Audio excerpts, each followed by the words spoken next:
Jusqu'à 9h, Good Morning Business. Il est 7h43. Pourquoi le marché immobilier tient aussi bien? On s'en réjouit, on ne va pas souhaiter une crise, mais quand même on essaie de comprendre pourquoi malgré la hausse des taux, le marché tient, les prix ne baissent pas, continuent d'augmenter dans certaines régions. Yann Géano, vous êtes président de Laforêt Immobilier.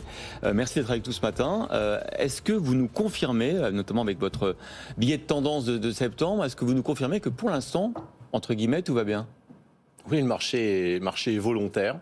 On vend vite en France, 79 jours en moyenne, où que ce soit d'ailleurs. La demande reste supérieure à l'offre. Il y a peut-être une partie de la réponse à la question que vous posiez. Et on attendra cette année au niveau global plus d'1 million de transactions encore en 2022. Alors c'est un peu moins que 2021, on était à 1,2 million, mais ça reste sur des niveaux extrêmement élevés. 1 million, c'est comme les années d'avant la crise. Oui, on sera au niveau d'une année 2019. 2021, c'était un peu 2 années en une. Les projets de rattrapage de 2020, donc la cuvée du siècle. On est sur un marché extrêmement soutenu. Vous ne voyez pas des dossiers être bloqués après l'offre avec cette envolée des taux qui va très très vite.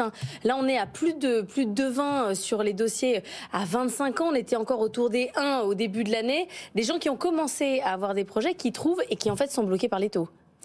Alors, plusieurs points de réponse. La première chose, c'est que le marché aujourd'hui est porté par les clientèles les plus aisées, c'est qu'ils n'ont pas de difficulté à se financer, les secondo-accédants qui revendent leur logement. Donc, qui payent un taux élevé sans problème en fait. Et qui payent et qui sont finançables. C'est le premier sujet. On a quand même une partie des acquéreurs qui s'autocensurent.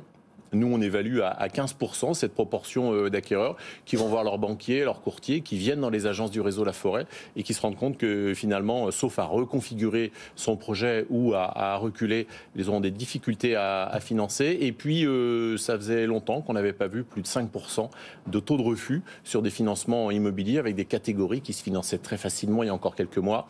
Je pense notamment à des investisseurs qui sont aujourd'hui bloqués par le taux d'endettement dans le cadre des recommandations du Haut Comité de stabilité financière. Avec le fameux seuil de 30%. Exactement, et 35%. Et puis derrière, des clientèles un peu plus âgées, là, qui ne passent pas sous le taux d'usure, sous les fourches codines du taux d'usure, du fait des assurances. Est-ce que vous pensez qu'à un moment donné, ce que vous venez de décrire, tout à fait juste, va pas avoir des conséquences sur le marché? Est-ce qu'à un moment donné, quand même, est-ce qu'il va y avoir un rééquilibrage entre la demande et l'offre?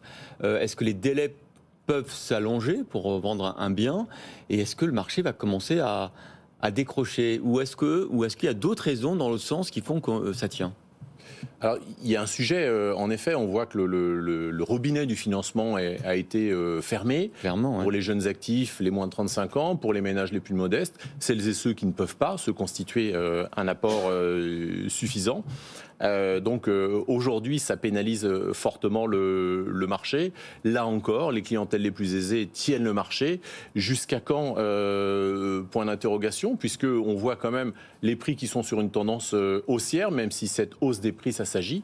On est à 5,2% au niveau national d'augmentation des prix sur 12 mois glissants, avec certes des métropoles qui ont tendance à se stabiliser, voire à régresser. Paris, moins 2, mais des zones périurbaines avec cette fameuse maison avec jardin qui continue à attirer. Oui, qui est toujours dynamique. Ça fait toujours rêver les Français, cette pièce en plus pour télétravailler et ce bout de jardin.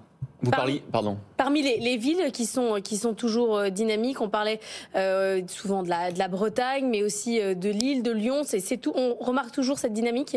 Oui, alors tout dépend des cibles d'acquéreurs. On voit qu'en effet, le périurbain pour les familles, pour les seniors fonctionne très bien. On peut parler de Montmorency, de Rambouillet en Île-de-France. Pour les investisseurs, on est sur de la banlieue immédiate. Là encore, on peut être à Villeurbanne en périphérie de Lyon. Et puis les jeunes actifs, eux, qui s'accrochent au centre-ville parce que tremplin pour la carrière, proximité des services publics, des hubs de transport, des loisirs également. Donc tout dépend de la cible. Alors, vous parliez de Paris avec un léger tassement des prix, moins 1,2%. Mais alors, en revanche, j'ai vu que c'est une des plus fortes progressions de la demande à Paris, plus 11% dans votre baromètre, plus 10% sur les transactions. Qui est revenu sur le marché parisien? Est-ce que ce sont ceux qui étaient partis en province? Non, les étrangers, les Américains. Qu'est-ce qui se passe sur le marché parisien? La vie, déjà, est revenue à Paris. Les Parisiens qui étaient partis dans leur famille en télétravail, les entreprises qui ont mis beaucoup de temps à reprendre et les sièges sociaux. Donc les Parisiens sont revenus, une partie d'étrangers également, et puis une partie d'acquéreurs, je pense surtout aux familles, qui avaient ce projet d'aller beaucoup plus loin, acquérir une maison et qui ont sorti leur calculatrice, se sont dit c'est nécessairement une deuxième voiture, parfois une première voiture, tout simplement, ce sont des frais, une facture énergétique qui vont être beaucoup plus conséquents, un accès aux services publics, aux loisirs, aux sports différents. Donc finalement, pourquoi pas revenir vers le centre-ville des grandes métropoles. Yann Géano va vous demander de prendre un risque ce matin, quand on vous réinvitera dans 6 mois ou dans 1 an. Selon vous, comment le marché aura évolué ? Alors, toujours délicat, je n'ai pas de boule de cristal avec moi. Vous êtes comme Jean-Marc Daniel. Arrête. Il dit ça tous les jours. Ça peut être utilisé qu'une fois par matinale, le Joker. Oui, c'est fini. Il a été pris pour la journée, j'en suis désolé. Je ne pense pas que les prix, c'est le premier curseur, que les prix vont baisser au global, parce qu'on le voit en effet, certaines métropoles où les prix se tassent, mais les territoires périurbains qui logent 30% de la population française, qui voient les prix progresser de manière significative, souvent à 2 chiffres. Donc au niveau global, vraisemblablement une année 2023 avec des prix qui vont continuer sur une dynamique haussière, même si cette dynamique s'assagit. Sur les volumes, point d'interrogation, il y a 2 cadenas que le gouvernement va devoir faire sauter l'un ou l'autre, soit l'accès au financement, soit le calendrier et le financement de la rénovation énergétique qui laisse aujourd'hui la totalité quasiment de l'addition aux Français. Donc taux d'usure d'un côté, c'est un peu le plafond potentiel. Là c'était un peu relâché, mais il faudra voir à quel rythme il sera ensuite relâché.